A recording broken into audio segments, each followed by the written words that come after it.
Boa tarde. Nós estamos em mais uma live do Geopea, dessa feita para discutir a cultura popular, né? O convidado de hoje é o professor Hélio Pajeú.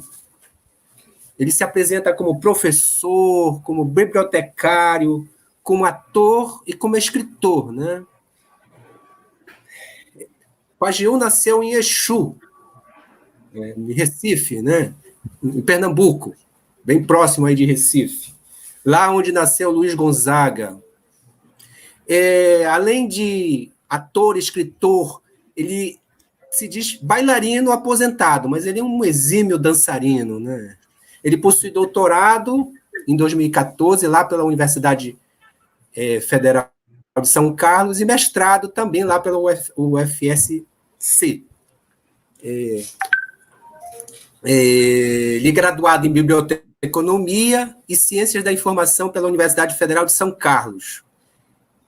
É professor adjunto do Departamento de Ciências da Informação da Universidade Federal de Pernambuco, da área de Serviços de Informação e Cultura.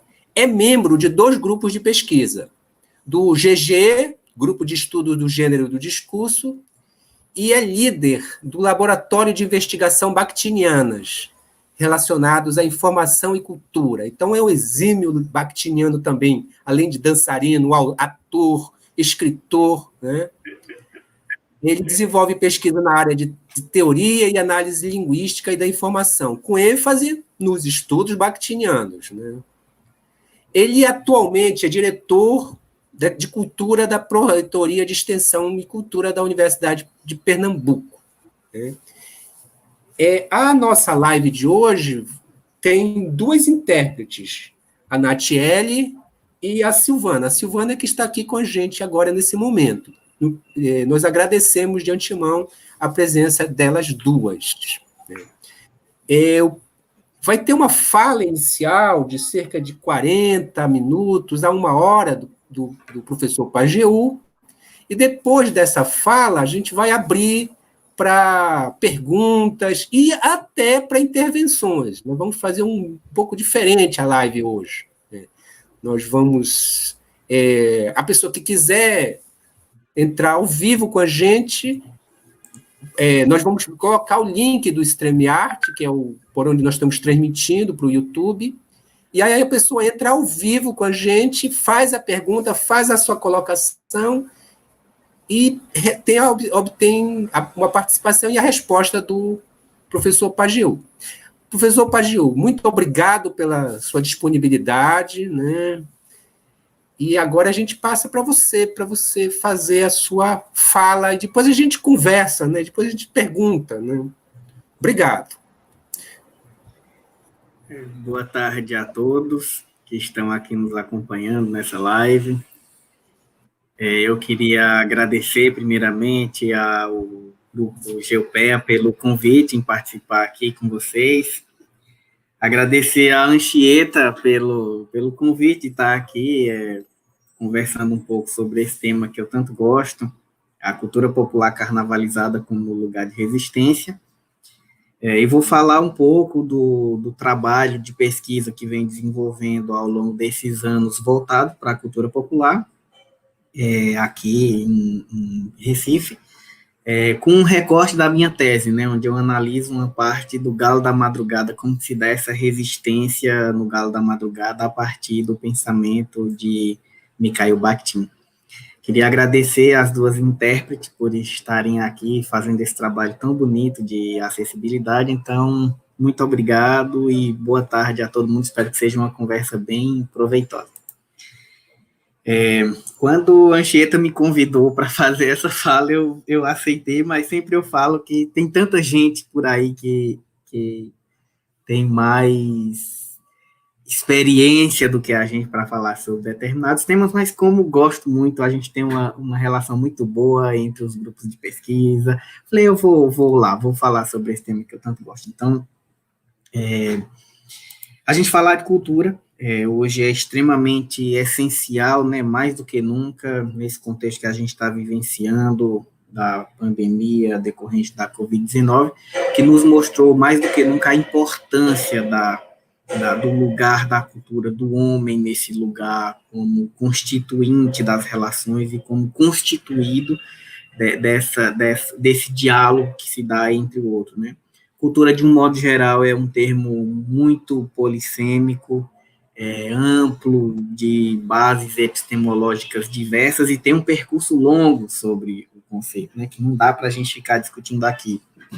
Mas, antes de entrar na parte mais voltada para a cultura popular, pensando a partir do pensamento de Mikhail Bakhtin, a gente sabe que aí existem algumas antinomias, né, quando se pensa o popular. Então, a cultura popular, que tem a cultura popular, a cultura de elite, a cultura de massa, a indústria cultural, o folclore, e todos estão relacionados. E aqui eu vou tentar, então, fazer um recortezinho do que seja essa cultura popular carnavalizada para Mikhail Bakhtin, e como que ela funciona, pelo menos nesses lugares que eu observei, nas manifestações culturais festivas, sobretudo do carnaval, como um lugar de resistência, e esse lugar de resistência como um lugar que responde. Tem um pesquisador brasileiro que eu gosto muito, Renato Ortiz, na sua obra Cultura Brasileira e Identidade Nacional, que ele define a cultura como sendo um espaço privilegiado onde se processa a tomada de consciência dos indivíduos e se trata a luta política. E isso está muito em consonância com o que Bakhtin pensa ser esse universo da cultura, né?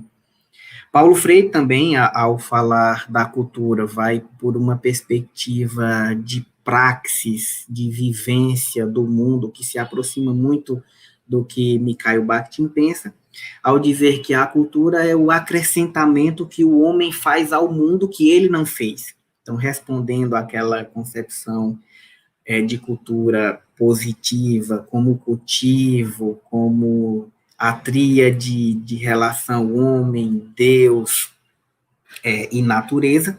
Então, ele vai dizer que a cultura é esse lugar de esforço humano, criador e recriador, e que ambos, tanto o letrado quanto o cancioneiro, têm essa possibilidade de criação e tem a mesma importância nesse espaço. Portanto, cultura, nessa acepção, ela é o que responde a um sistema simbólico que envolve qualquer criação humana.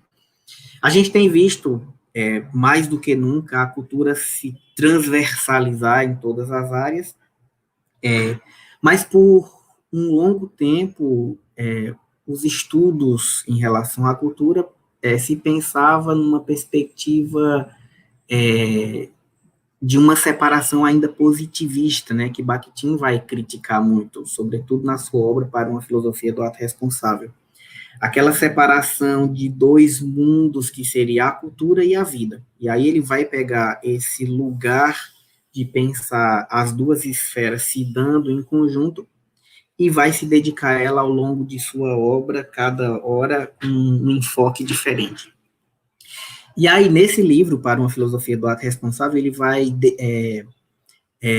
apregoar que não se deve imaginar esse domínio da cultura como uma entidade espacial qualquer, que ele está situado entre fronteiras. Apesar dessa transversalidade que a gente tem nas ciências humanas, ele está situado entre fronteiras, que passam por todo lugar, através de cada momento seu, na relação de tempo e de espaço. E aí é muito importante a gente pensar nessas fronteiras, porque é aí que se dá a seriedade do que é um ato cultural, do que é a cultura popular, porque ela, abstraída dessa fronteira, como o próprio Mikhail Bakhtin diz, ela perde terreno, se torna vazia, degenera e morre. Então, nesse lugar de pensar a cultura, o círculo de Bakhtin, de modo geral, vai reconhecer dois eixos como centro de valores, né? que são correlatos entre si, o eu e o outro, para pensar na dialogia, na alteridade. E aí, nessa perspectiva em que a cultura é o lugar de criação simbólica do homem, que o diferencia da natureza e o também diferencia de uma perspectiva transcendental, a cultura ela vai se firmar como esse lugar do cultivo, não mais da terra, como se pensa na etimologia da palavra, nem do espírito, nem como a gente pensaria numa perspectiva cristã, quando a igreja ainda dominava muito os aspectos relacionados aos estudos da cultura, e também quando se pensava na Grécia, com o conceito de paideia, não só o cultivo do espírito para se tornar um sujeito primoroso, mas como uma esfera fértil para se cultivar a relação com o outro, sobretudo na sua diferença, unicidade e singularidade. Ele vai defender isso muito fortemente no Para uma Filosofia do Ato Responsável. E aí, antes dele entrar na perspectiva de discutir o que é a cultura popular, nessa relação vida e arte, cultura, vida, ele vai pensar onde que se dá o encontro da vida e da arte, da ética e da estética, a partir do ato responsável, né?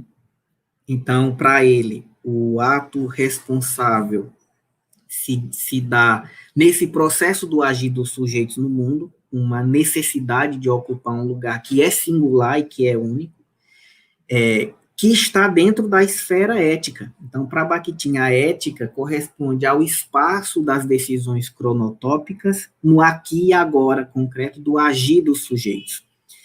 Assim, então, esse ato responsável ele é um conjunto de obrigações e deveres, não uma obrigação e dever no sentido moral, mas no sentido de que os sujeitos são obrigados e têm deveres porque são únicos e insubstituíveis, singulares. E se não fizerem os seus atos, nenhum outro poderá fazer daquela forma. Na cultura popular, isso aparece com uma força muito grande, como uma potência de transformação, de subversão da ordem dada das coisas. Para o Mikhail Bakhtin, então, o ato é o reconhecimento dessa obrigatoriedade singular, dessa obrigatória singularidade de todo sujeito, né, que vai permitir a formação do não-álibi na existência e que vai permitir os sujeitos a encarnarem suas assinaturas nos atos que empregam, que constituem no existir da vida concreta, da ética, o que o Mikhail Bakhtin chama de ética, né? O Augusto Pônzio, ele vai dizer que o ato responsável para Mikhail Bakhtin é aquele processo de dar um passo adiante, de ir além. Então, para o círculo de Bakhtin, né, a ética, portanto, ela faz referência a essa ação de existência e constituição de uma vida singular, de um ato de ousadia, de coragem, de comprometimento, de assinatura, que integra o ponto de vista de cada sujeito num contexto de vivência e de interação com o outro. Então, ético, nessa acepção aqui, ela diz respeito a essa ação dos sujeitos no mundo que estaria na esfera da vida. Por outro lado, ele vai dizer que existe uma outra esfera que é a estética, que, por sua vez, se na ética o sujeito ele é inacabado, como mostra Mikhail Bakhtin, e procura o seu acabamento e o acabamento dos sentidos que ele que ele cria a partir do outro, na relação com o outro, a estética, por sua vez, então, ela aparece como esse lugar do acabamento provisório do agir dos sujeitos.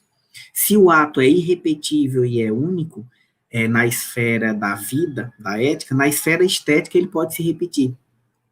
Porque no objeto estético se encarna uma valoração, uma reflexão mais elaborada do que é aquilo que a gente faz na vida de modo mais orgânico, que é portadora de um certo acabamento.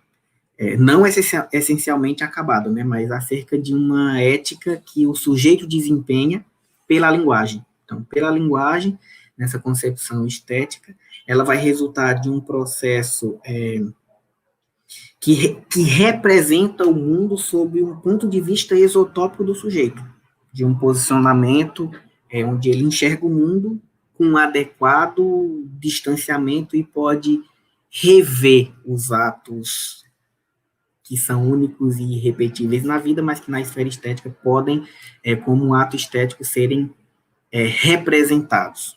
Portanto, a estética seria esse lugar de uma representação, de um simulacro. E aí, para o Mikhail Bakhtin, então, a cultura é esse lugar que junta os dois mundos, a vida e a arte, a ética e a estética. E aí, o que ele vai defender é, se eu me afasto desse lugar único, é onde ocorre a cisão entre o mundo dos valores, que são por mim reconhecidos e partilhados. Quanto mais, então, eu consigo juntar esses dois universos, da ética e da estética, mais eu consigo compreender o que é a cultura, numa perspectiva da alteridade que o Mikhail Bakhtin e o Círculo do Bakhtin tanto dedicou a sua vida a compreender. Isso faz uma diferença muito grande quando a gente pensa a cultura, porque ela vai assumir um papel aparato simbólico desafiador e crítico às interações de dominação entre os sujeitos, e não permitindo compreender a cultura como uma conformação autônoma, objetiva, que se dá por ela mesma, mas compreender as relações que se constroem na cultura num procedimento de dependência da alteridade, de alteridades distintas, não por uma via da identidade, mas pela via da diferença em que se reconhece e singulariza os sujeitos na sua relação com a história, com a memória, com o contexto social. Portanto, a cultura, para Mikhail Bakhtin, vista por essa perspectiva da identidade, é o lugar de celebração da diferença. E, portanto, ela é dialógica, já ia dizer aqui por natureza, como se isso fosse natural, né? Ela é dialógica por um contexto e uma determinação que é social. Então, a cultura é esse lugar da diferença para esse conjunto de pensadores, da identidade que se constrói pela alteridade, e se arquiteta como uma lente pela qual os sujeitos valoram seus atos nas esferas ética e estética, e os atos alheios também. E aí, essa compreensão de cultura enrijecida a partir da identidade, que a gente sempre viu ser apregoada, ela perde força, ela vai perdendo força, essa concepção da cultura por uma vertente da identidade, que a gente vê hoje, os grupos sociais ainda muito pensando a identidade a partir da identidade, aí nascem esses discursos de ódio, que a gente tem visto muito aqui no Brasil. Se a cultura se arquiteta desse modo, ela só pode desempenhar uma reação de estranheza diante do diferente. E em todo o pensamento de Bakhtin, o diferente é o que dá o tom das coisas, nessa sua concepção de cultura mais alargada. E a gente vai ver isso com mais aprofundamento quando entra na perspectiva da cultura popular, ao olhar o trabalho dele desenvolvido sobre a obra de Rabelais. Daqui a pouco eu falo um pouquinho também sobre isso. Então, o que o Mikhail Bakhtin vai dizer é que não é possível compreender esses dois mundos, vida e cultura, como sendo inseparáveis, impenetráveis, o mundo da cultura e o mundo da vida, a não ser pelo ato responsável. Então, o ato responsável é aquilo que singulariza os sujeitos, que reconhece a diferença, que aproxima o mundo da ética e da estética e, portanto, aproxima esses dois mundos de uma forma dialógica pela qual não se permite essa impenetrabilidade entre o que seria cultura e vida.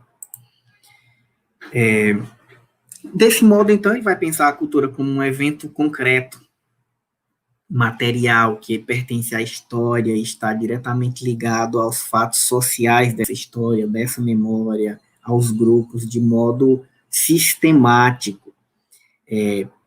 E os seus estudos sobre a cultura popular, então, sobre a cultura de modo geral, mas, sobretudo, sobre a cultura popular, vão ter a palavra como lugar de pensar isso. Agora que eu percebi que aqui está bem escuro, deixa eu acender a luz. Pronto. Os seus estudos sobre a cultura popular vão pensar essas relações de criação de sentido, de respostas, de materialização de atos éticos por meio da palavra. Então, a concepção de cultura popular que a gente vê nos estudos do Círculo de Bakhtin, de Mikhail Bakhtin, sobretudo, ela se embasa sobre uma desordem que é fronteiriça, daí a defesa dele já no para uma filosofia do ato responsável, de que a cultura ela está sobre fronteiras e perdendo de vista essa fronteira, ela degenera em morte. E a cultura popular, então, se materializa para ele como essa possibilidade de troca, de aproximação, que, inclusive, leva alguns pensadores a olhá-la a partir de vários vieses, da cultura de massa, do folclore, sempre um embate, um diálogo entre classes e assim por diante.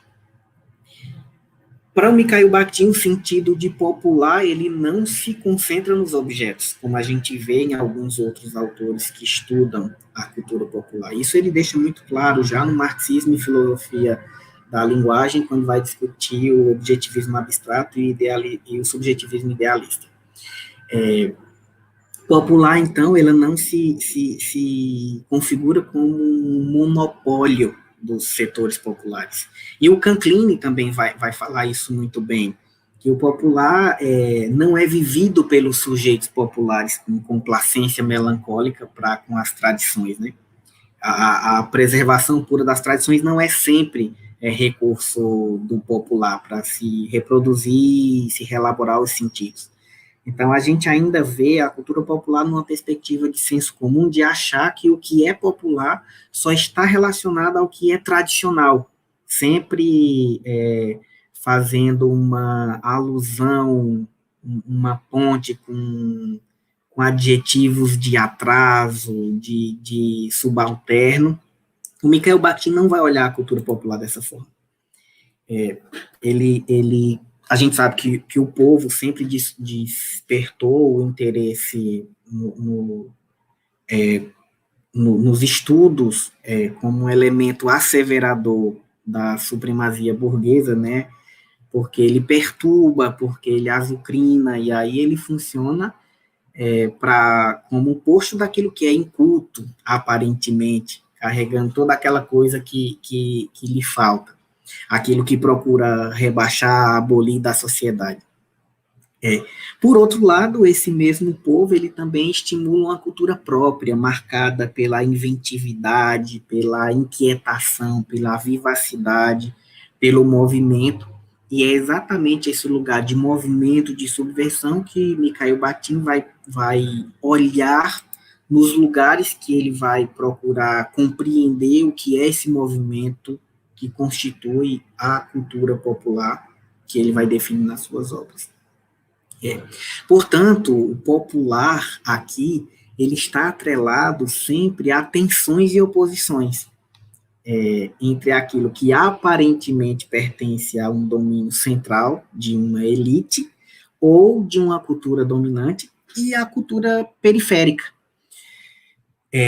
E um aspecto interessante que o Mikhail Bakhtin faz na sua obra, ao olhar essas tensões, é que ele sempre vê como mesmo peso de igualdade. Então, a gente sempre olha, parece que a cultura de elite tem um peso maior, tem um maior prestígio, tem porque socialmente foi convencionado dessa forma. Mas qualquer manifestação da cultura popular tem o mesmo peso de igualdade, como ele defende lá no Cultura Popular na Idade Média e no Renascimento, e 1 hora, todas essas manifestações terão sua festa de renovação. Então, é nessa oposição que constantemente a gente estrutura o domínio do que é da categoria do popular e do não popular. Porém, o que o Mikhail Bakhtin faz é olhar essas oposições sempre dentro de uma determinada relação cronotópica de tempo e de espaço e ver as respostas que são geradas nesse lugar em que tanto o que é considerado popular e o que não é popular, de uma perspectiva social, tenha lugar de voz, tenha lugar de resistência, tenha lugar para constituir seus atos responsáveis que respondem. Então, o ato responsável, quando ele trata muito na relação com a cultura, é a possibilidade de responder de uma forma única, responder de uma forma assinada e, portanto, responder dentro da cultura popular se caracteriza como um movimento de resistir. Então, no trabalho de Bakhtin, são evidenciadas essas contradições, mas não de um modo esquemático, em que o popular ostenta uma patente hierárquica arraigada de poderes que vencem a cultura oficial e seus constituintes, ou de uma maneira acastelada, como um meio particular de um determinado grupo da classe social. Ele vai ver o movimento. Então, onde que se dá o movimento do mesmo e do diferente, do pequeno e do grande, se dando junto. E, apesar de se dar junto, não quer dizer que estejam confundíveis. Ele vai lembrar sempre da fronteira. Existe uma fronteira. Então, a cobiça desse teórico é ver no jogo que proporciona esse movimento, no interior das suas manifestações, a interação, o diálogo, a transgressão, as transformações e, sobretudo, a ambivalência.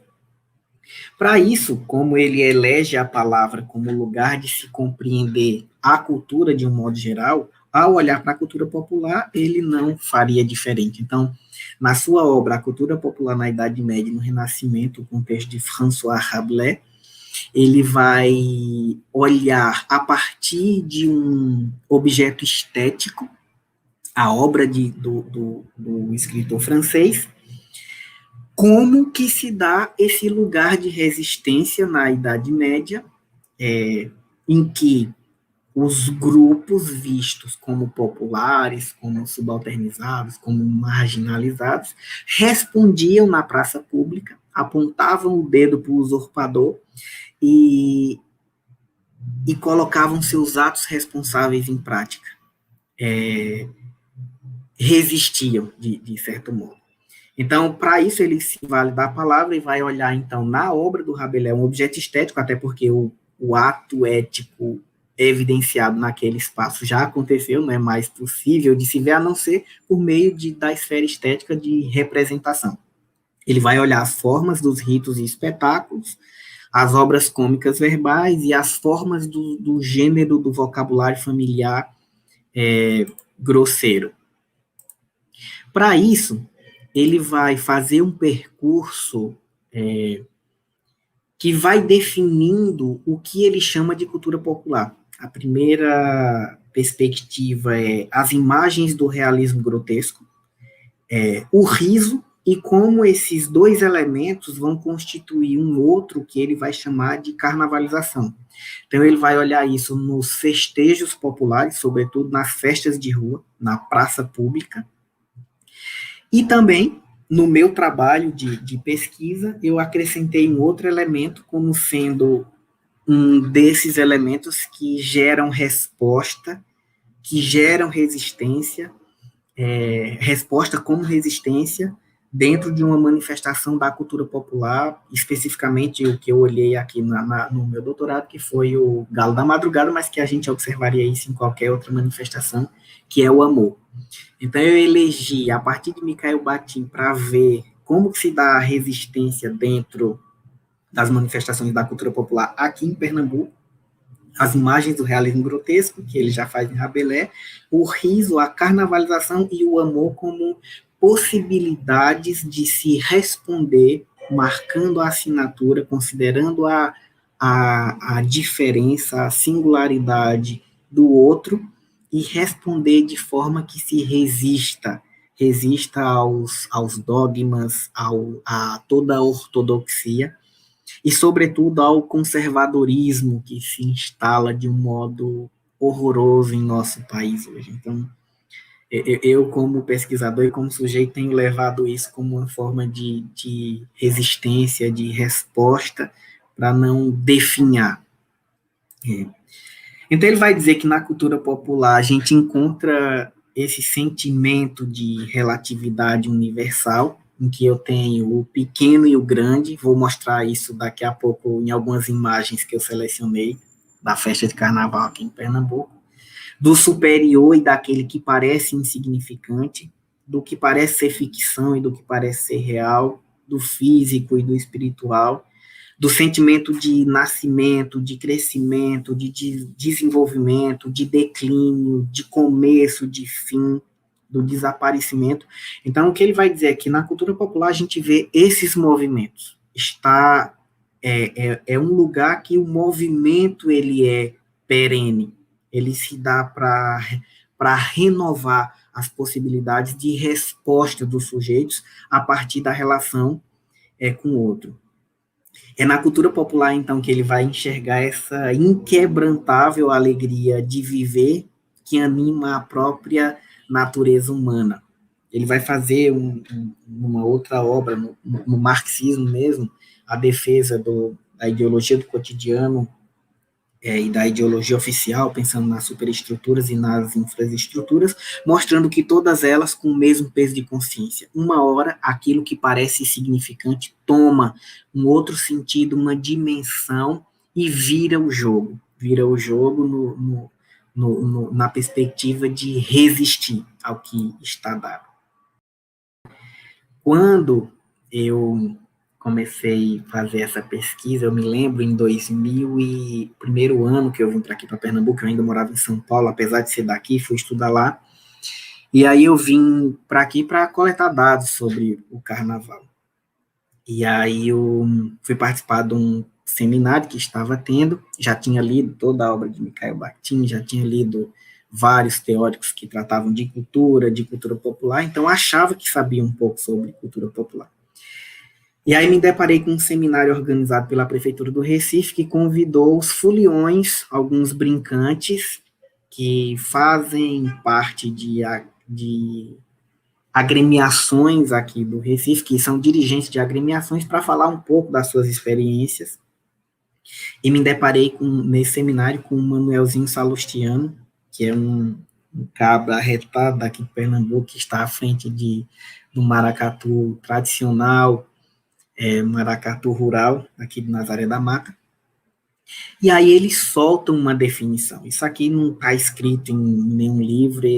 Alguém perguntou o que era cultura popular para ele e ele falou. E aí eu anotei no meu caderno de anotações de pesquisador. Então alguém pergunta o que é cultura popular para ele e ele solta assim: a cultura popular é a salvação da gente. Ela é imposta para os mais novos, ou você estuda ou você vai ser artista. E a cultura popular é construída pela vivência nas ruas. Os outros têm vergonha, mas no carnaval todos querem tirar foto com a gente. A gente só é olhado no carnaval, pois quem está ali dentro, debaixo daquele colorido todo, é o feio, é o banguelo, é o negro, é a mulher, é o menino. Mas nesses dias de festa, a gente fica bonito e atraente. E todo mundo quer estar perto da gente. Ela transforma o pobre em rico, é lá que a gente é rei, mas o melhor de tudo isso é ser Catirina. Aí ele conta um pouco da história de quando ele era menino, que a mãe dele levava ele para as manifestações do boi, de carnaval, e ele gostava de vestir de Catirina. E aí depois eu encontrei outras definições aqui na Casa do Carnaval. Na época eu visitei o acervo da Casa do Carnaval para pegar algumas entrevistas, e fiquei...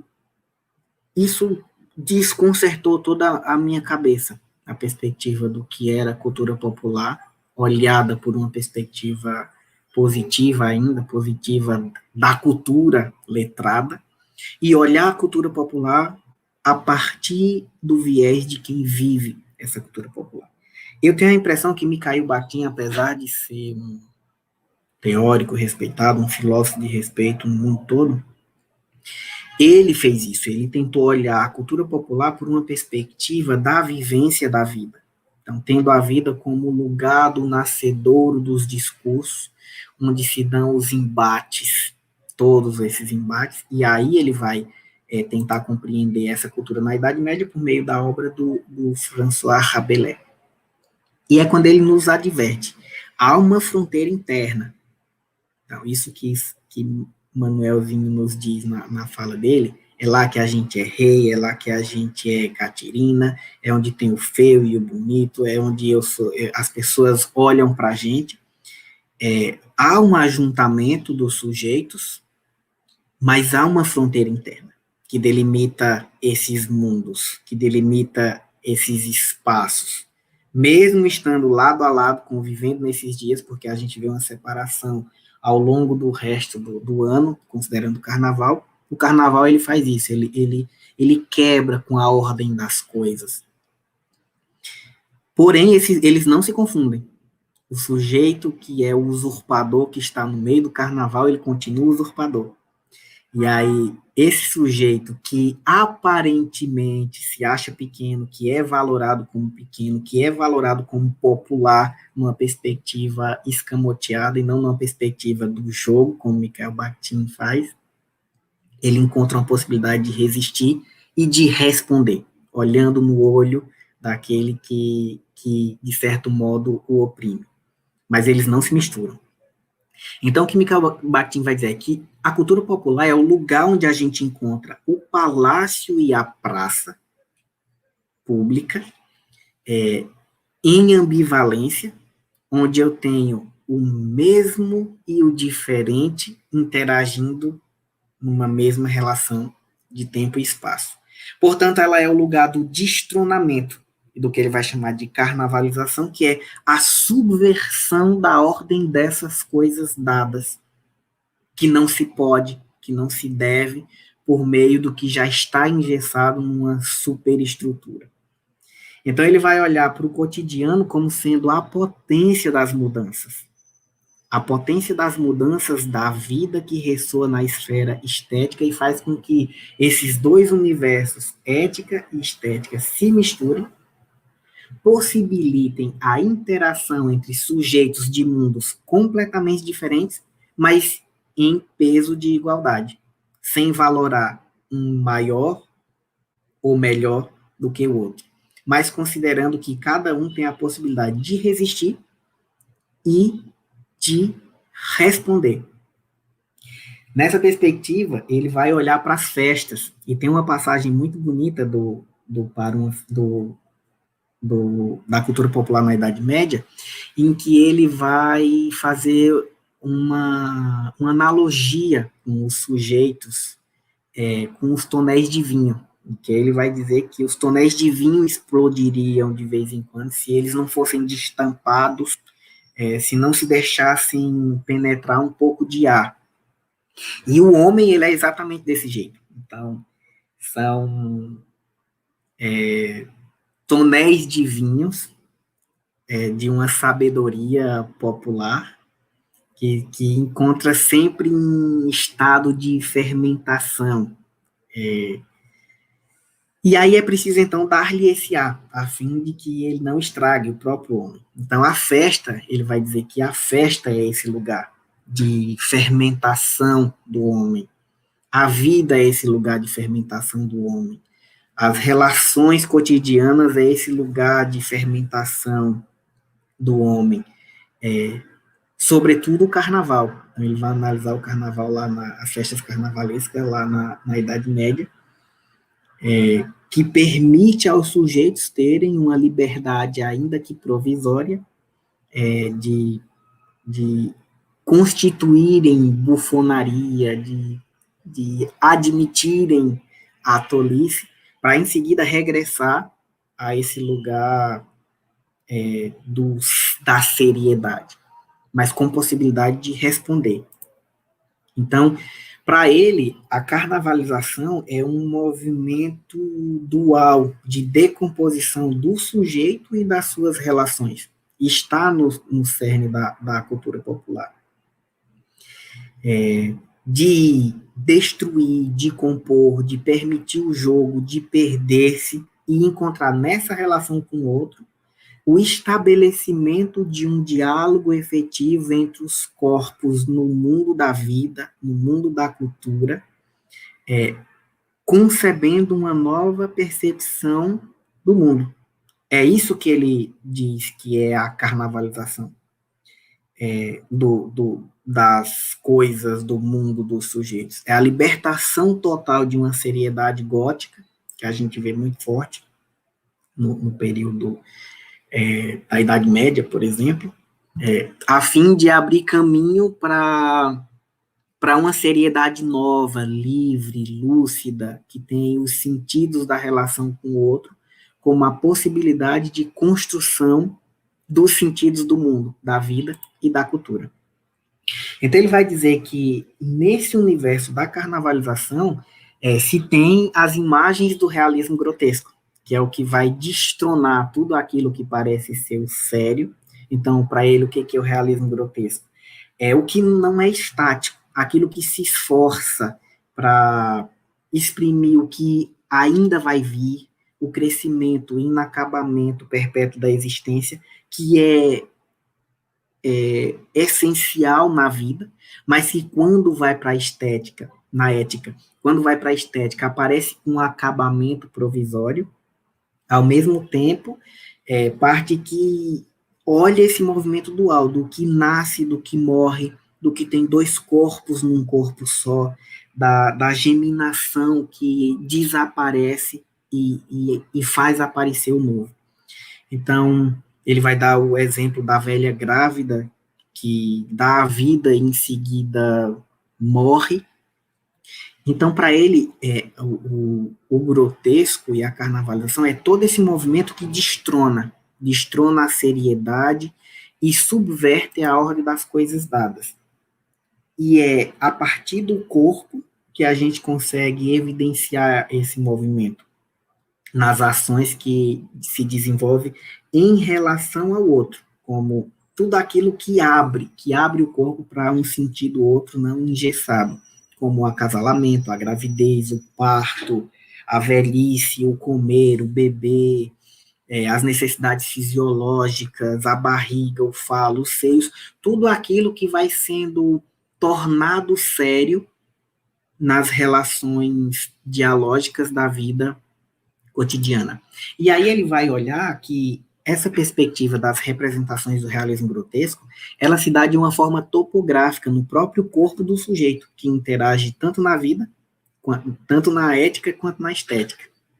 Ele vai dizer que tem uma perspectiva que é material, em que o corpo se divide entre duas esferas, uma alta e uma baixa. A baixa é representada pelo alto corpóreo, então a parte do rosto, a cabeça, o colo, o coração, as mãos, e isso representa o quê? O agir, o pensar, a moral, o espírito, a razão, e nos eleva para perto de um sujeito moralmente equilibrado, que se aproxima de algo transcendental.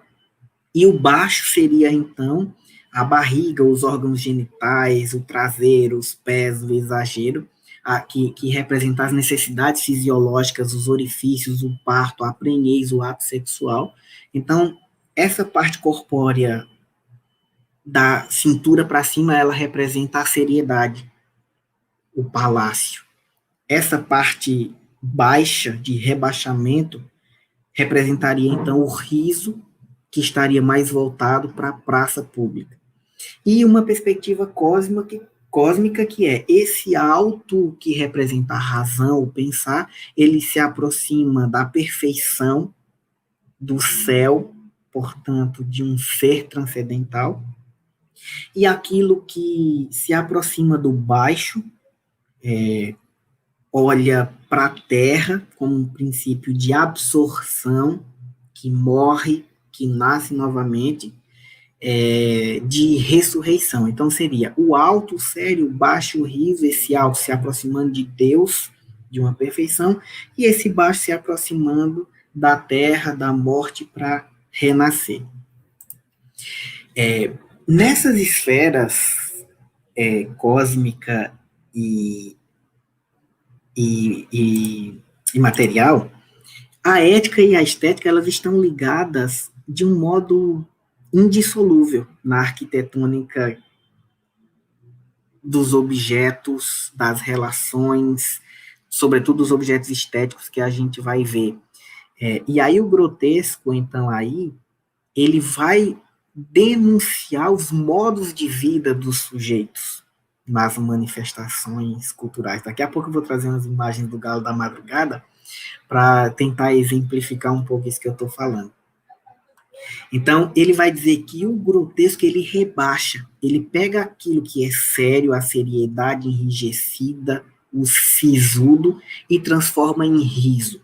E é nessa possibilidade de rebaixamento que os sujeitos, nas manifestações carnavalizadas, lá da Idade Média e também até hoje, encontram a possibilidade de responder, de destronar, portanto, de resistir. Muitas vezes, inclusive, com os aspectos materializados no próprio corpo.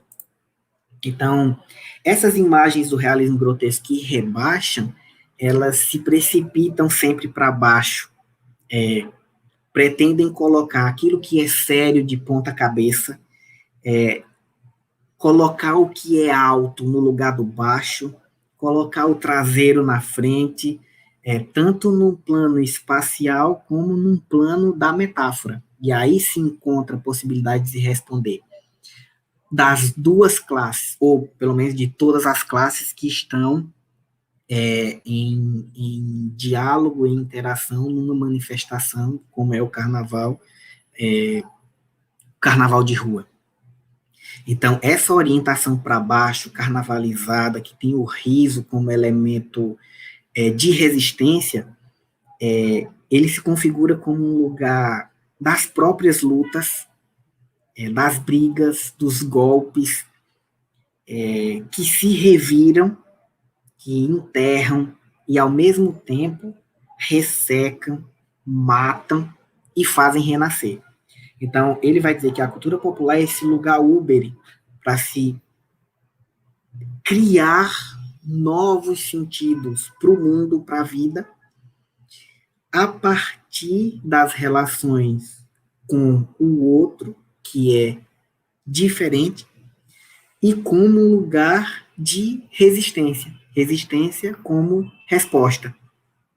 Nisso, ele faz um exercício muito interessante na cultura popular na Idade Média, de fazer dentro dessas análises que ele faz da obra de Rabelais, que é de pensar como que o Garganto limpa o cu. Me desculpem se tem algum sujeito aqui que, sei lá, talvez não se assuste com o palavreado, mas é exatamente essa palavra que ele vai ver. Ele vai olhar como que esse personagem de Rabelais se utiliza de elementos do alto que aproximam de Deus, que aquela cultura diz que é o que dá o tom da vida, e aí o personagem diz, com isso aí que vocês dizem que é o ser superior, se aproximar de uma perspectiva transcendental, eu vou limpar o cu.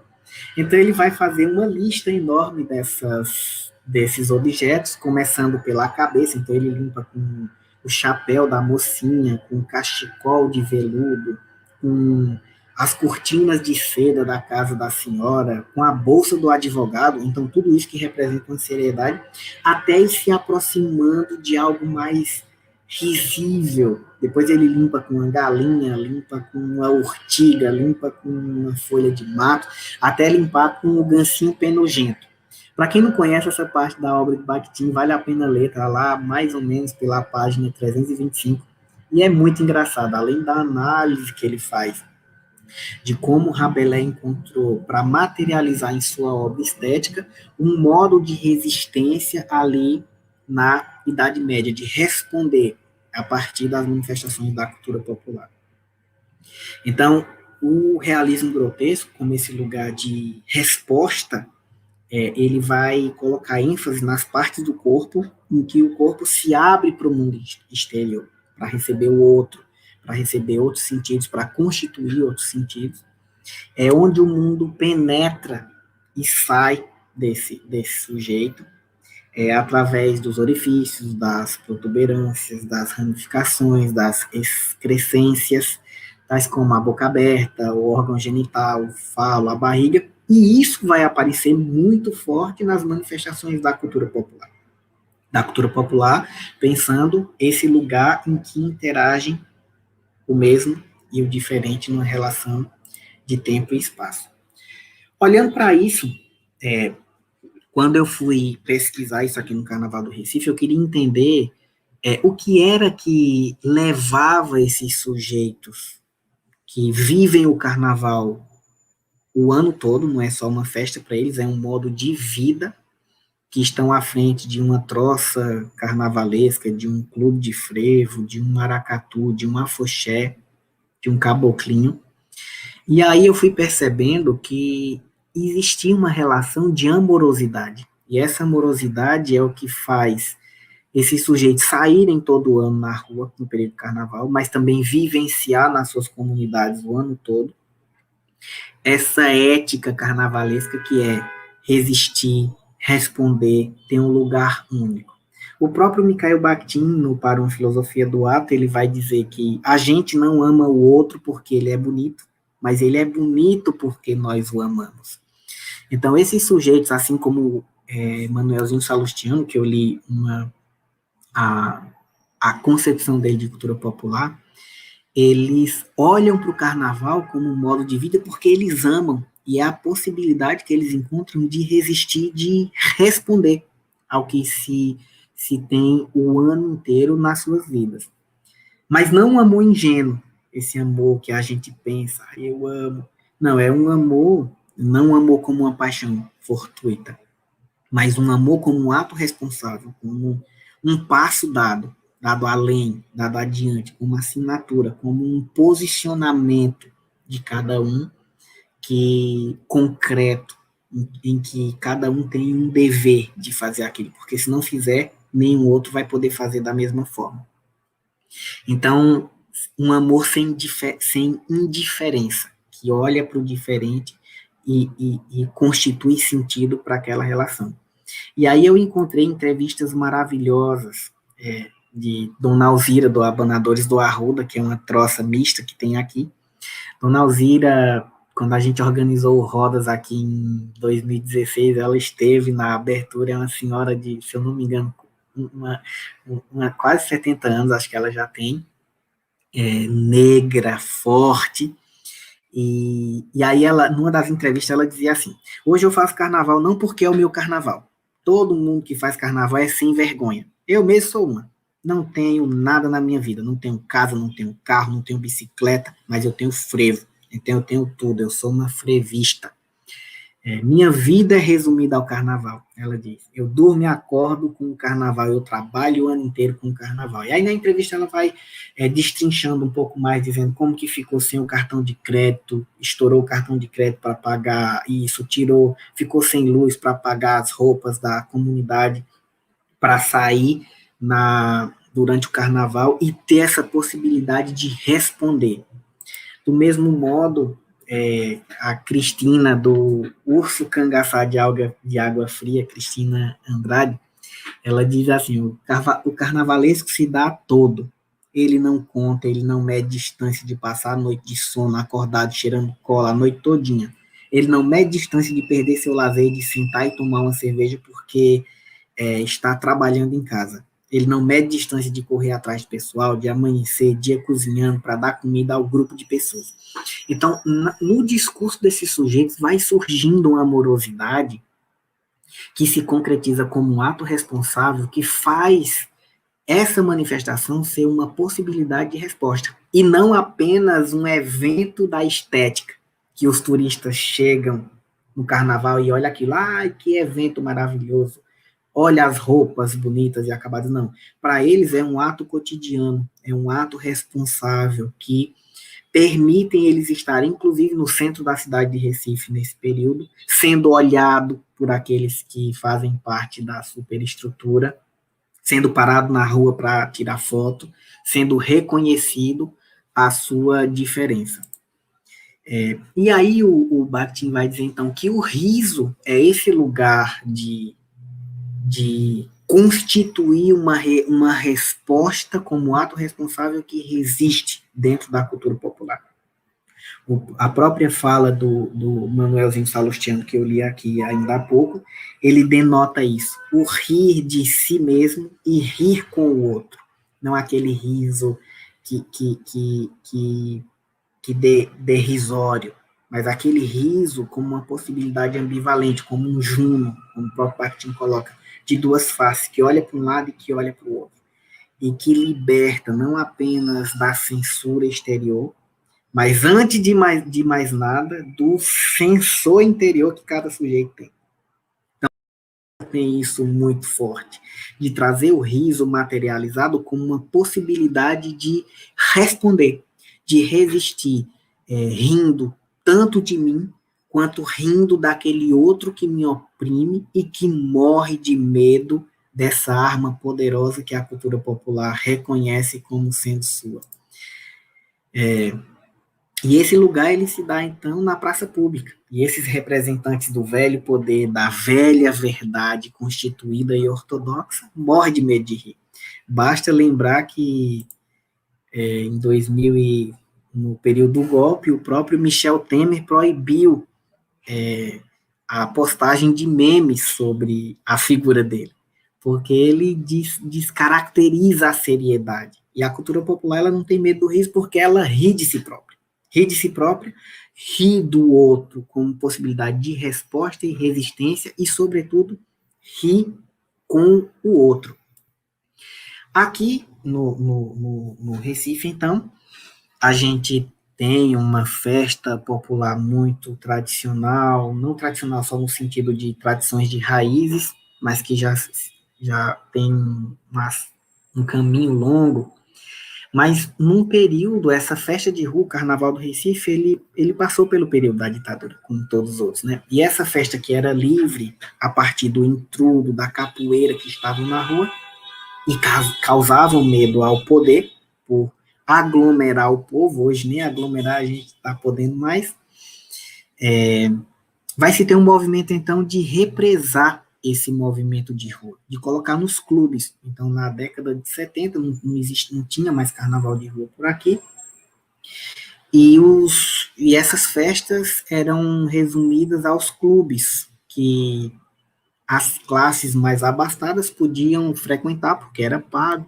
Então, a periferia, de certo modo, não participava dessa festa, por um período de tempo.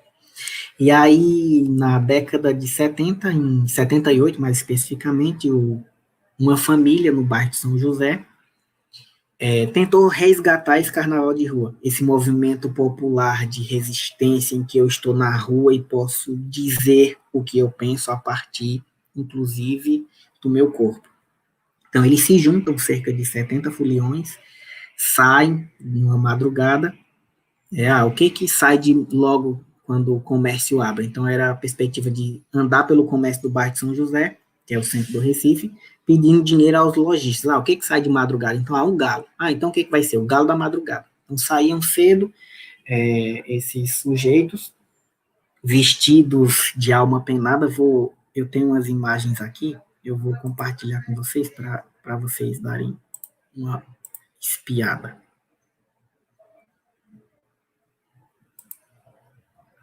Não sei se está aparecendo aí. Pronto. Deixa eu...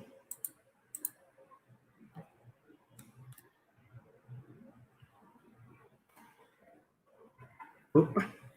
Eu e a tecnologia aqui. Espera aí, deixa eu tentar deixar ela grande. Está aparecendo.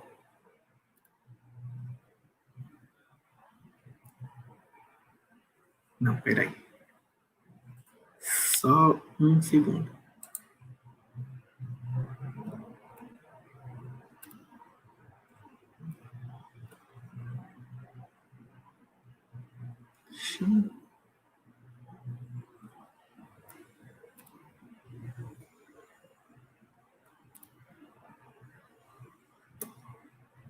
Bem, não sei por que não está.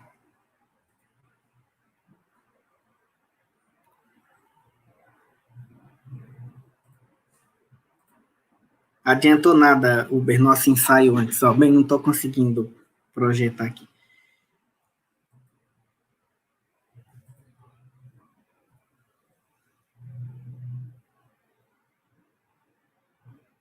Tá aparecendo as imagens aí para vocês? Tá, né? Pronto. Acho que agora tá. Bem, então a gente tem uma imagem aí do... Aí ela sai. Pera, vou tentar de novo aqui, viu? Me desculpem. Aí. Pronto. Então, essa imagem aqui é a imagem do Galo da Madrugada, em 78,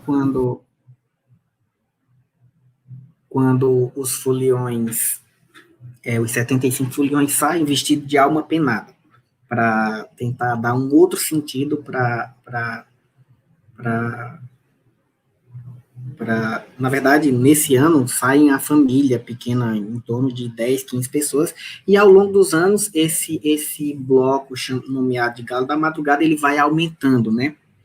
Nessa imagem aqui, de 78, ele tem 75, cerca de 75 foliões.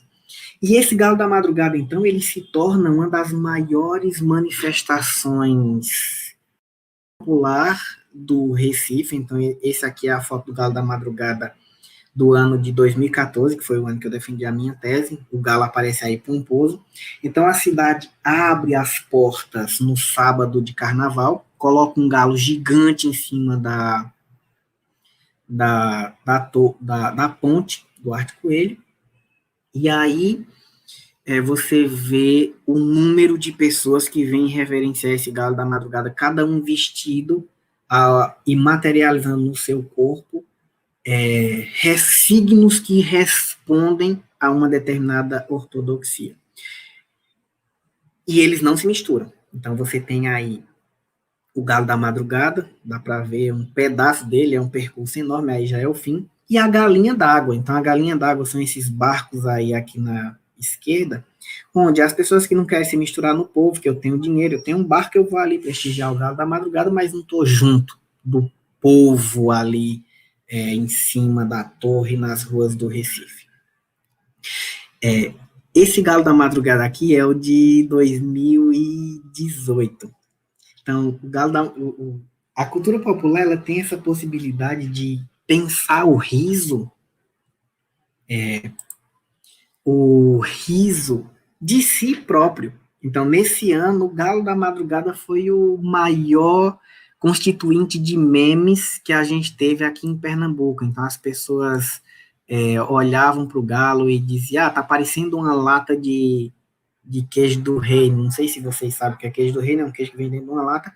E olha a cara do galo, parece que ele quer matar todo mundo. Então, as pessoas riam do próprio galo.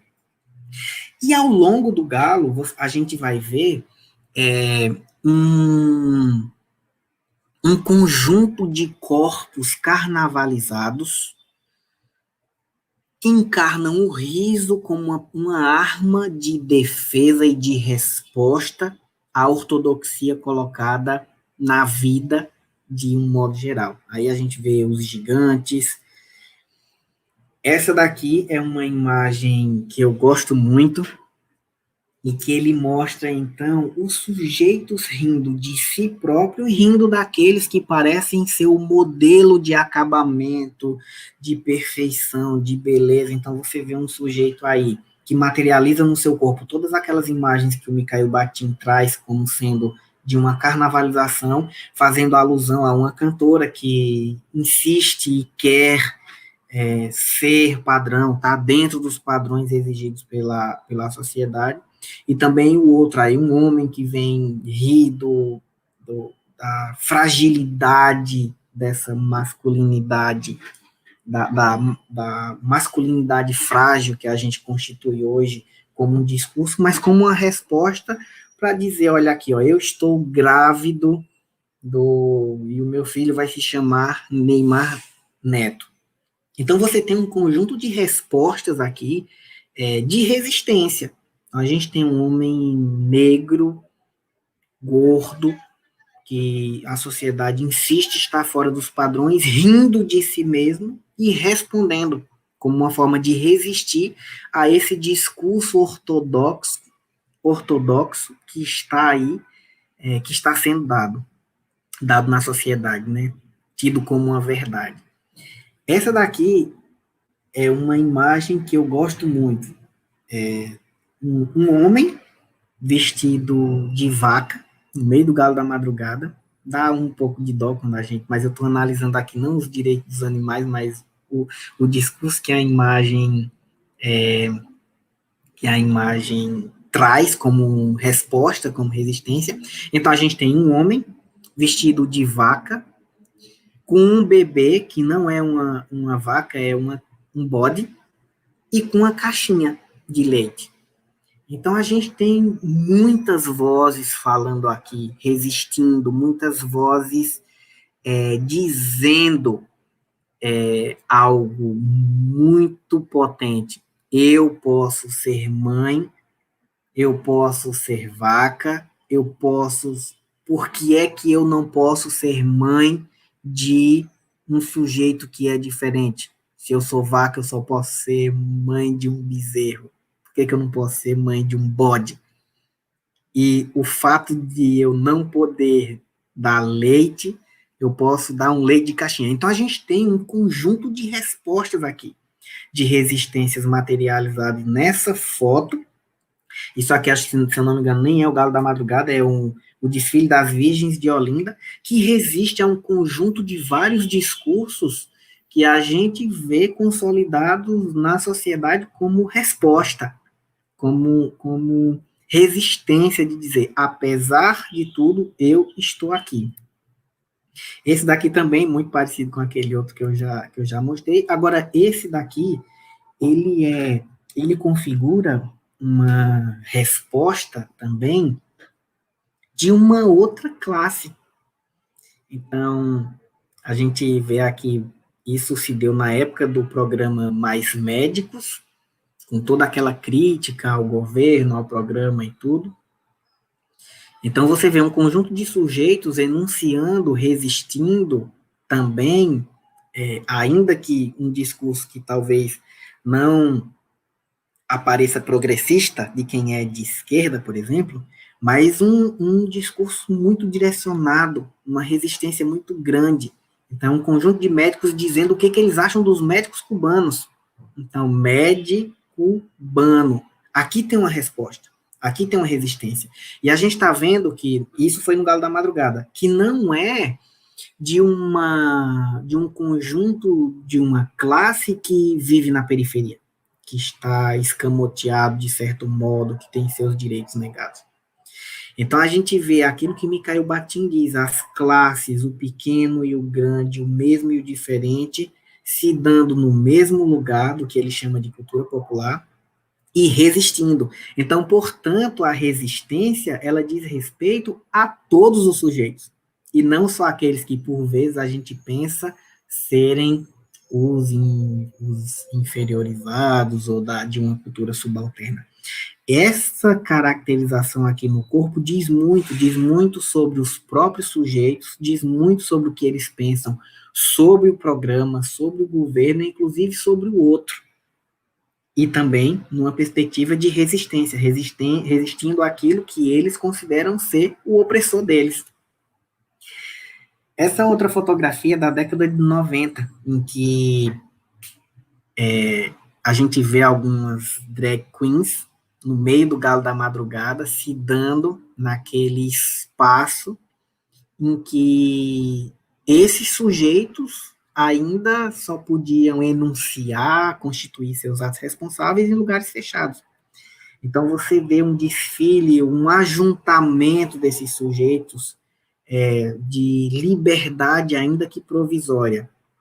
E aí, passado alguns anos, a gente tem um movimento que nasce aqui já de resistência, quer dizer, que tem uma, não que nasce, mas que tem um aspecto forte de resistência aqui nesse período, para que em 2020, por exemplo, a gente tenha no Galo da Madrugada como uma das maiores atrações uma grande drag queen brasileira.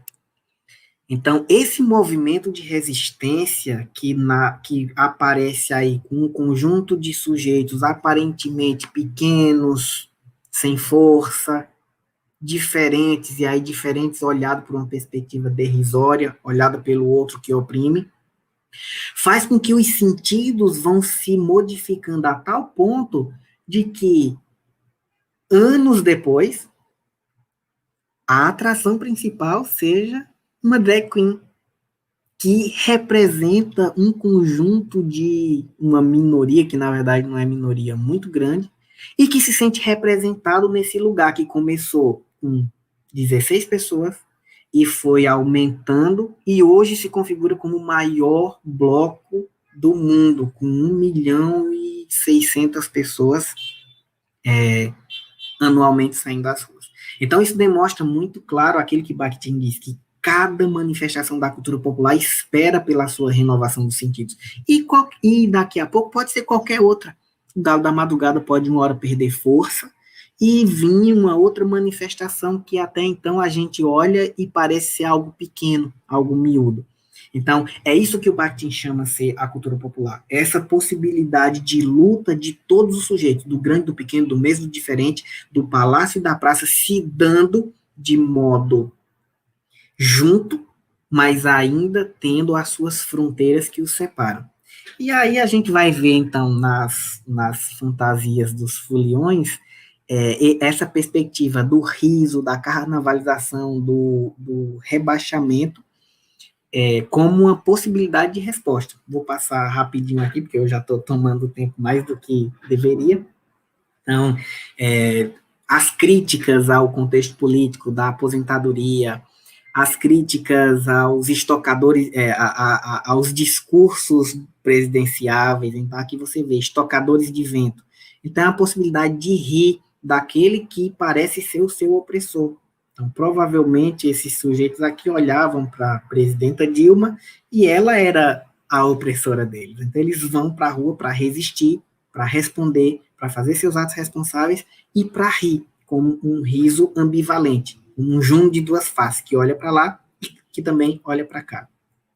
E aí eles vão aparecendo a todo momento, quando a gente pensa no contexto político mais ampliado. O Trump vai aparecendo, aí o Temer, então, foi no período do golpe, então o Temer com a faixa presidencial, mas uma resposta muito grande e clara ao que esse sujeito pensa ser esse outro que está lá na presidência da República, que ele olha para a cara dele e aponta o dedo para o seu usurpador, como o próprio Mikhail Bakhtin diz. E aí as figuras políticas vão aparecendo muito fortemente dentro dessa festa. Vou pular aqui só para chegar numa imagem que eu quero mostrar. Esse aqui é o Recife. Então, o Recife é uma típica cidade das letras. Esse aqui que eu vou mostrar agora, para mim, é o maior movimento de resistência e de resposta dentro de uma festa carnavalizada. Então, aí vocês veem lá na ponta uma ilha menor, uma ilha maior, o centro da cidade, onde funcionam as coisas, onde estão todas a superestrutura.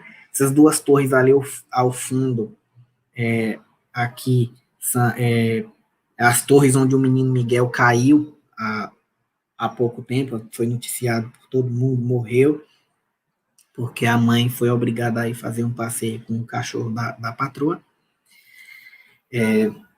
Então, o Recife é isso. Essa primeira ilhazinha aqui é onde acontece o carnaval. É onde se dá esse lugar da praça pública que Mikhail Bakhtin tanto falava, em que você junta todo mundo ali, durante o Galo da Madrugada, nessas duas ilhotas aí, junta todos esses sujeitos. Nesse bairro aqui, existe uma especulação imobiliária de renovação, de construção de outras grandes torres, como essas duas ali que aparecem nessa foto.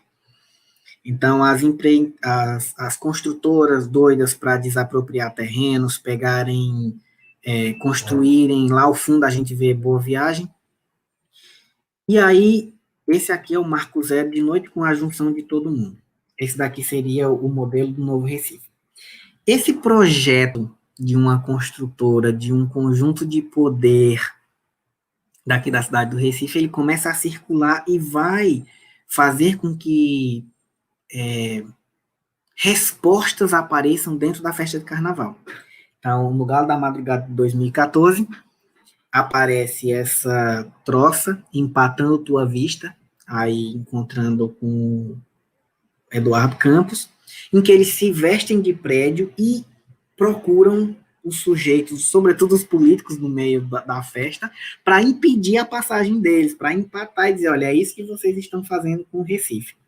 Isso gerou um movimento de resposta da superestrutura também muito forte, a ponto que a polícia parou esses manifestantes no caminho de ida ao Galo, em 2019, se não me engano, ou foi 2018, foi 2019, me esqueci agora, e prendeu esses sujeitos, prendeu as fantasias dele, porque não permitia, então, que esses sujeitos estivessem na rua resistindo por meio do riso de um discurso que é oficial. Eles não estavam com arma, eles não estavam fazendo nada de ilícito, só estavam com suas fantasias indo em direção e a polícia parou e os prendeu. O vídeo está disponível aí na internet para quem quiser procurar. Isso gerou um movimento, esse movimento, né, já vem sendo gerado muito grande, do Ocupe a Cidade, que mobiliza muitos coletivos, muitos grupos sociais vistos como minoritários, e aí esse grupo, então, resolveu acampar na frente da casa do prefeito. Então, vamos acampar na frente da casa do prefeito até que a gente tenha uma resposta como, não, esse lugar do centro do Recife não é um lugar que deve ser construído um prédio para se vender por R$1 milhão. É um lugar que deve ser de todos. Isso gerou um movimento, criaram uma página no Facebook na época, estou pagando, quero minha vaga no camarote VIP do governo, e em que esses sujeitos que estão no meio da festa exigiam resposta da prefeitura para dizer, por que é que tem um camarote aqui e eu não estou participando dele? Então, com isso, gerou, então, que a própria prefeitura do Recife cancelasse todos os seus camarotes oficiais. Então, isso mostra que a cultura popular, ela é esse lugar, ela aguarda a manifestação dos seus sentidos, né, da renovação dos seus sentidos, e, sobretudo, que ela é esse lugar, então, de resposta.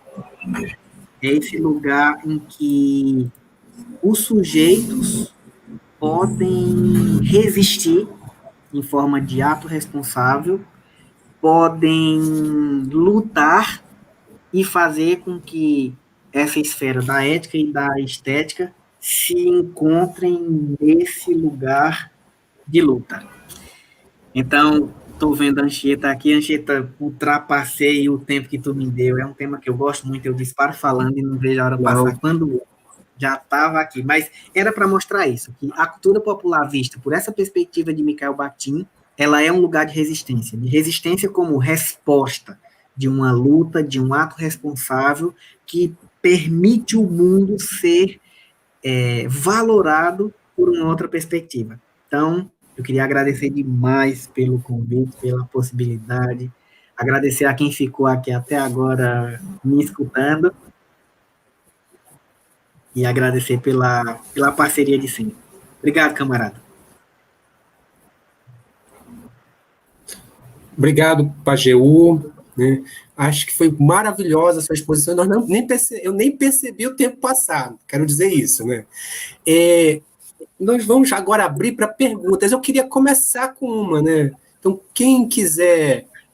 Inclusive, eu pediria para o professor Uber colocar o link aqui do StreamYard aqui no YouTube, nesse chat do YouTube, para propiciar que quem quiser entrar aqui junto com a gente, nesse ambiente, também possa participar, tá? Eu queria começar com uma pergunta. Você falou, penso que não é uma pergunta muito difícil, mas acaba sendo.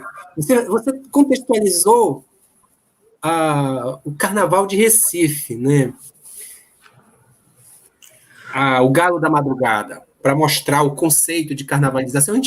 Eu consegui visualizar o conceito de carnavalização como mudança de uma realidade, né? Libertação de uma realidade opressora para uma nova libertadora, né? A gente percebeu alguns elementos aí do grotesco, do jocoso, da crítica, do riso, o cotidiano lá presente, a perspectiva de libertação. Agora eu fiquei pensando, tá, você citou esse exemplo concreto. Será que a gente poderia transpor esse conceito de carnavalização também para outras esferas? Por exemplo, para a esfera acadêmica. Eu fiquei pensando, como é que seria transpor esse conceito de carnavalização, esses elementos aí do riso, trazer esses elementos do grotesco, das diferenças, para a minha produção acadêmica?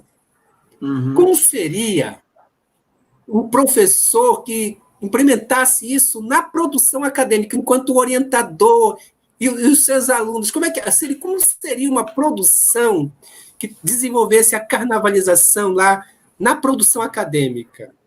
Uhum. Bem, a universidade, ela é esse lugar acastelado, né? Ela é o palácio por si só, em que a gente exige-se da gente, dos professores, de serem sérios, de ser um pesquisador sério, de ser um orientador sério, da gente achar que, quanto parece que na universidade hoje tem professor que pensa que quanto menos o aluno aprende, mais parece que ele é inteligente e não compreende esse lugar de diálogo, de ensino e aprendizagem. A gente vê muito isso ainda na universidade. E o riso, então, ele é uma arma que destrona e no sentido de colocar em mesmo pé de igualdade. A gente sabe da luta entre classes dentro da própria academia, né? Como os sujeitos são vistos, os docentes, os técnicos, os alunos. E eu acho que o próprio Mikhail Bakhtin fez isso de carnavalizar a universidade, a produção acadêmica. Tanto que esse trabalho, a cultura popular na Idade Média e no Renascimento, que ele apresenta como sendo o seu trabalho de tese, ele não é aceito, num primeiro momento, como a sua tese. Então, eu procuro muito fazer isso, de olhar essas relações constituídas já como uma verdade e colocar aí nela esse lugar de rebaixar, de rir de mim mesmo para liberar aquele sensor interior que a gente mesmo se oprime, olhando pelo olhar do outro, pensando o que meu colega vai pensar se eu fizer isso, o que não sei quem vai pensar, o que a CAPES vai pensar, o que a revista vai pensar. Então, eu acho que é muito possível de se ver, e a gente já tem alguns movimentos dentro da academia de repensar isso, uma escrita seca, uma escrita em que parece que a gente sempre coloca nós, né? Nós quem? Eu, o Espírito Santo, claro, muitas vozes que estão ali dentro. Então, eu acho que é possível, viu, Anchieta, a gente fazer essa carnavalização, esse grotesco dentro das relações de seriedade da universidade, sem perder a seriedade, transformá-la. O próprio outro já faz isso com a gente, quando olha para a universidade, diz que a gente só faz balbúrdia lá. Olha aí o discurso que sai, que nasce em relação a gente. Mas eu acho que é possível a gente rever essas relações monológicas que se dão dentro da academia. Eu acho que o que Bakhtin mais enfatiza quando ele pensa no grotesco, na carnavalização, é que é possível se ouvir outras vozes. Na obra dele ele vai dizer isso, né? E às vezes na universidade a gente não escuta todas as vozes. A gente não tem esse trabalho amoroso, como a gente viu aqui no exemplo que eu dei, de um amor sem indiferença. Então, acho que o caminho que a gente pode pensar de transformar essa possibilidade de uma produção acadêmica, de uma universidade carnavalizada, sem perder o seu crédito, é trabalhar, talvez, com amorosidade, mais amorosidade nas orientações, nas produções, não se levando tão a sério numa perspectiva do riso, da seriedade que oprime, mas rindo da gente mesmo, rindo com o outro, reconhecendo o outro como diferente, como singular, que tem uma possibilidade de resposta, porque isso é o que ele chama de resistência. E a universidade, apesar de ser olhada como o palácio, né, ela pode muito bem ser essa praça pública que inclui todo mundo, que destrona esses dogmas. Sueli está colocando aí uma ótima notificação, que destrona esses dogmas que nos foi passado. Então, é possível, a cultura popular, ela nos mostra que é possível um mundo diferente, um mundo em que todos os sentidos sejam possíveis. O Galo da Madrugada aí começou com um clube de família e se tornou o bloco, o maior bloco. Do mesmo modo, isso pode virar, uma hora, a universidade, a academia, esse discurso acadêmico pode não ser o que dá o tom também.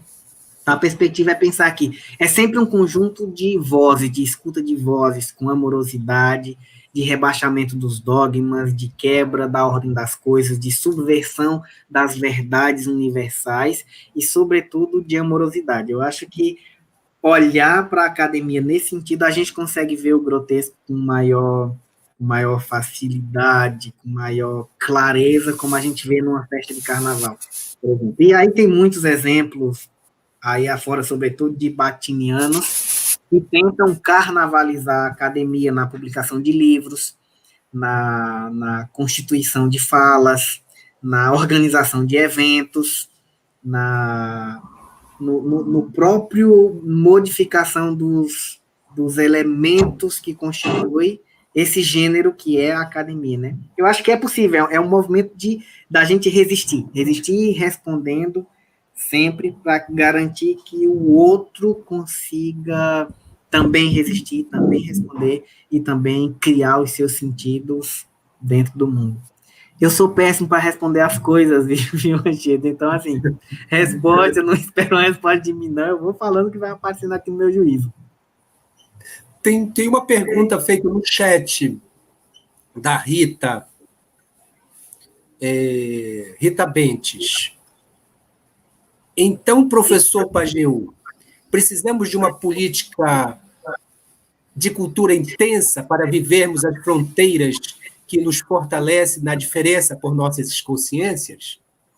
Com certeza, esse é o principal caminho. A gente sabe que a cultura ela é perigosa. A cultura, de modo geral, ela é perigosa porque ela trabalha com o lugar do simbólico do homem. É onde o homem se reconhece como ser criador também de sentido, que se diferencia do reino animal, se distancia da égide de uma opressão transcendental. Então, ela é perigosa. A gente está vendo mais do que nunca aqui no Brasil o conservadorismo crescer, inclusive com um discurso de um conceito de cultura já ultrapassado. E é onde a gente tem os primeiros cortes. A cultura e a educação, porque por ela ser esse lugar de possibilitar ao homem uma reflexão na relação com o outro e também de si próprio, ela se torna uma ameaça à opressão, de certo modo. Né? A gente viu no Brasil acontecer isso, o Ministério da Cultura ser extinguido, a Secretaria de Cultura ser colocado sujeitos lá que cada vez mais não pensam uma política, um plano cultural que dê conta da identidade nacional, de garantir os direitos de todos os sujeitos singulares. Então, uma política de cultura que pense na garantia dos direitos de todos os sujeitos que são únicos, singulares e que têm o papel e o dever de responder, de criar sentidos, de resistir nas suas manifestações, é o caminho para a gente possibilitar esse conhecimento, essa consciência que tu coloca, tanto que o Renato Ortiz, ele diz que a cultura é o lugar de tomada de consciência, porque quando a gente toma consciência, a gente enfrenta as lutas, a gente responde, a gente resiste, a gente constitui atos responsáveis assinados, não constitui álibis, não procura álibis, tampouco materializa imposturas. Então, a política de cultura e a cultura como um lugar político, que faz, inclusive, a gente enxergar a importância da política nessa perspectiva, ela é essencial. Aqui no Recife, a gente está passando agora por esse momento político, que está no Brasil todo, né? E a gente vê o posicionamento, pensando na cultura popular, nesse jogo de embate de candidatos, de discursos. Então, é preciso, Rita, é mais do que nunca preciso que uma política seja fortalecida e que tenha o reconhecimento da sociedade de modo geral, como exigência que a gente tem numa Constituição que garante esse direito de estar na rua, liberto, falando, constituindo o meu ponto de vista, respondendo a um outro que também está lá. Então, eu acho que o caminho é esse, é pensar a cultura como um lugar político de tomada de consciência, de autonomização, de educação, sobretudo, e que se constitui políticas para garantir a cultura como esse lugar úbere, como esse lugar fértil de criação, de relação com o outro, de subversão da ordem das coisas, de derrubada das verdades ortodoxas, de destronamento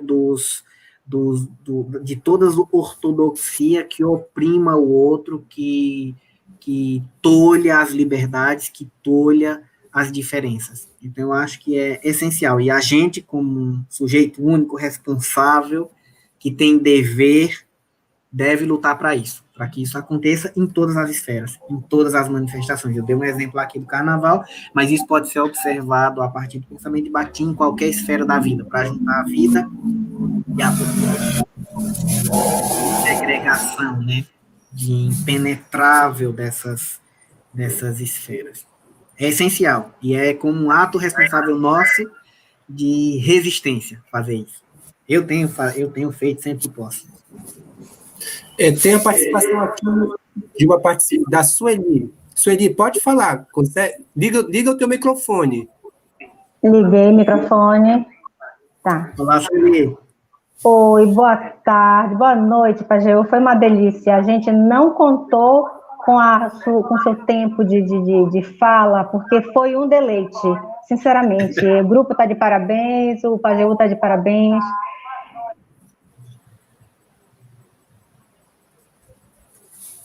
Eita, acho que cortou aqui para mim. Não sei se vocês conseguem. Não, cortou também. Tá vendo? Tá, eu vou perguntar. Então, a minha pergunta é: como é que você vê as redes sociais, especificamente o Facebook, como lugar, como essa passarela de desejos, né, como lugar da resistência?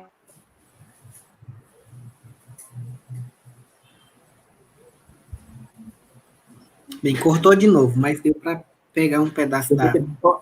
Olha, só antes, Pajeú, quem quiser mais entrar, tá aí o link, basta clicar no link, aí você coloca o nome e aí depois você aperta mais o botão aí que entra diretamente aqui com a gente, tá? Então vai lá, Pajeú. Termina.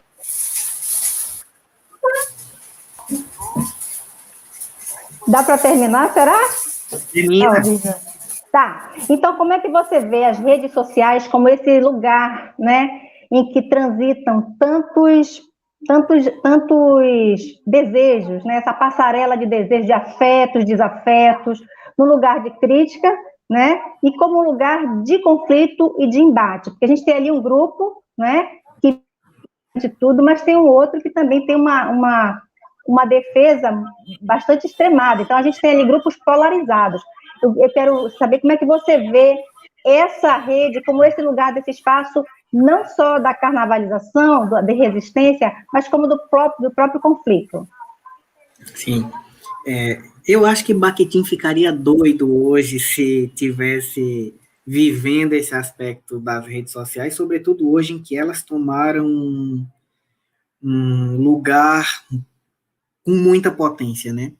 Talvez elas se configurem hoje o que ele chamava de praça pública, lá na Idade Média, como esse lugar em que se tem a junção do mesmo e do diferente, se tem o pequeno e o grande se dando, em que eu posso diretamente ali apontar o dedo na cara daquele que eu acho que me oprime e responder. E a rede social, ela faz algo que é muito interessante, que é esse movimento que ele pensa a cultura, né? A cultura como esse lugar de junção da vida e da ética e da estética. A rede social, a gente tem isso ali. A gente tem os sujeitos interagindo, os sujeitos resistindo, os sujeitos respondendo. Por outro lado, a gente tem, e nessa perspectiva, a gente tem um lugar de concepção de ato responsável muito forte. A gente vê muitas mudanças que se dão na esfera ética nascerem nas redes sociais. Então, de um movimento que é virtual e que ressoa modificando, transformando, subvertendo a ordem das coisas dada no mundo real. Por outro lado, a gente tem a rede social como um lugar de simulacro mesmo, de representação, em que eu consigo muito facilmente ali constituir aquilo que Bakhtin chama de impostura, né? No sentido que eu vou criando álibis e vou me escondendo atrás de imagens, de vídeos, de perfis falsos para atacar e para disputar um discurso em voga. Então, a gente vê aí o caso do Brasil, das eleições, do governo todo que está em vigor hoje, que é utilizando as redes sociais a partir de fake news para atacar, para convencer de um discurso como se fosse uma verdade. Então, eu acho que a rede social hoje ela funciona como esse lugar da praça pública que Bakhtin coloca lá na Idade Média, com uma potência muito elevada no sentido de uma participação muito maior. Hoje a gente ainda, apesar de ter de ter problemas de democratização de acesso à internet e aos meios de comunicação, mas todos os sujeitos grande parte da população tem um smartphone, ainda consegue entrar na internet de modo geral e dizer aquilo que não conseguia até um tempo atrás. Então, é um lugar de disputa muito forte, é um lugar de embate que se dá pela palavra, mais do que nunca a gente tem essa realidade que Bakhtin já previu lá atrás, que é a palavra que funciona como o lugar, a arena das lutas das classes sociais. Por outro lado, sempre nessa perspectiva de um querendo oprimir o outro. Então, o deputado bolsonarista que quer me oprimir, mas de certo modo eu vou lá e também respondo, e a gente vai tendo esse movimento de troca, de subversão, de igualdade desses sujeitos que estão ali a todo momento resistindo. E aí, resistindo aqui, não estou levando para um lado só do mais fraco resistindo ao mais forte, numa perspectiva hierárquica, mas também o mais forte resistindo ali àquele que ele acha que o oprime. Porque se a gente pega o povo contra o governo, por exemplo, o povo oprime o governo. Tanto que a gente vê as exclusões, tanto que a gente vê o medo do destronamento dessa seriedade, e apesar que a gente tem um governo hoje que não é sério, mas não é sério, não naquele sentido que eu coloquei, não é sério de modo nenhum. Então, eu acho que a rede social, ela potencializa isso que a praça pública fez lá de juntar o palácio e a praça, de juntar o pequeno e o grande, o mesmo e o diferente, e isso em constante movimento, que por vezes a gente até não sabe distinguir direito. Os meus amigos, por exemplo, alguns eu vejo mais pelas redes sociais do que presencialmente, e eu fico me perguntando, mas rapaz, eu conheço essa pessoa presencialmente, mas isso que está ali parece que não dá conta, tá um acabamento tão perfeito que não dá conta de representar o que esse sujeito é na relação estética. Então, nesse sentido, eu acho que as redes sociais, elas são essa praça pública, mas ela é o que o Augusto Ponzi chama de uma trápola, né? Uma armadilha, que a gente precisa ter cuidado ao enunciar, porque estamos enunciando já numa perspectiva estética, em que o que se diz ali pode ser repetível, pode ser recuperado. A gente teve e esse enunciado que fica gravado, ele funciona como resposta também. A gente teve uma candidata aqui no Recife, a delegada Patrícia, que estava assim com tudo na frente, apoiada pelos conservadores. E aí recuperou-se um Twitter, uma postagem dela do Facebook, dizendo que Recife era Recífilis e que aqui só tinha gente feia. Isso acabou com a carreira dela, acabou com a campanha dela política para ganhar as eleições aqui em Recife. Então, foi um enunciado dela que os próprios recifenses, a internet de modo geral, recuperou e transformou aquilo que ela fez numa resposta, num lugar de resistência para dizer, olha, a gente está ali pegando pela sua própria palavra. E não tem como dizer, não foi isso que eu quis dizer, porque está escrito. Na ética, às vezes, a gente faz uma coisa, a pessoa discute, não foi isso que eu quis dizer, você entendeu errado. Aqui não, aqui a gente deixa gravado. Então, ela é essa praça pública dos embates pela palavra e, sobretudo, uma trápula. É aquilo que eu disse para a Anchieta, também não sei se te respondi nada, mas vai vindo as coisas aqui, eu vou falando. Obrigado pela intervenção aqui, viu? Muito bom te ver. Ok, nós não temos mais nenhuma pergunta e já estamos no horário, né, também. Acho que nós já podemos encerrar, né?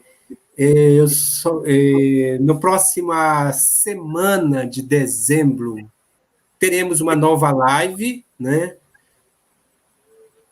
Está aí colocado William von Humboldt no contexto histórico e atual, Brasil, Rússia e a diversidade linguística, com a professora Maria Grustova, da USP. E vai ser coordenada pela professora Sueli, que participou com a gente aqui. Eu queria agradecer ao professor Pajeú novamente, né? Queria agradecer as 3 intérpretes, nós tivemos aqui 3 intérpretes, a Natiele, a Silvana e a Joana. Agradecer ao NAI por ter disponibilizado as intérpretes. E dizer que vamos votar consciente no domingo, né? Aqui em Belém, nós estamos numa disputa seríssima. Nós não podemos, aqui, como você falou, ter aqui um delegado também que não gosta de povo, que não gosta de pessoa trabalhadora, chama a pessoa trabalhadora de vagabunda, né? Então, vamos votar no domingo aqui, no Edmilson Rodrigues. Eu queria expressar meu voto logo aqui, e o voto do Geopé. Lá em Recife, nós temos a Marília Reis, né, que é do Partido dos Trabalhadores, né? E gostaria que nós fizéssemos essa mudança, né? Com certeza. Essa resistência aqui para tirar Belém desses 16 anos, né? De voltar para trás, né? De governo que só prezam o empresariado. Obrigado, Pajeú. Você quer dar uma palavra final para a gente encerrar? Eu que gostaria de agradecer pelo convite, dizer que estou esperançoso, espero que aqui em Recife a gente avermelhe essa cidade, encha ela de amor, transforme Marília na primeira prefeita do Recife. É um absurdo, esse tempo todo a gente não teve uma mulher gerindo essa cidade. Então, eu queria agradecer, desejo força aí para o povo de Belém, como um lugar de resistência para responder agora nas urnas, mostrando esse movimento da cultura popular de mudança, né, de buscar o novo, de destronar o que já está dado como uma verdade. Então, eu queria agradecer a ti, Anchieta, pelo convite, pela mediação, agradecer ao grupo GPE pela possibilidade, agradecer às meninas que fizeram a tradução aqui, um trabalho belíssimo de acessibilidade, parabéns e muito obrigado. E agradecer a quem ficou aqui nos assistindo, acompanhando a transmissão, muito obrigado, deixo um cheiro grande, como diz aqui em Recife, um cheiro na bilota do zóio de todos e de cada um. Espero que a gente se encontre logo para se abraçar, para se cheirar, porque é assim que a gente gosta de estar, né? Obrigado, viu? Obrigado, você. Então, encerramos a transmissão agora.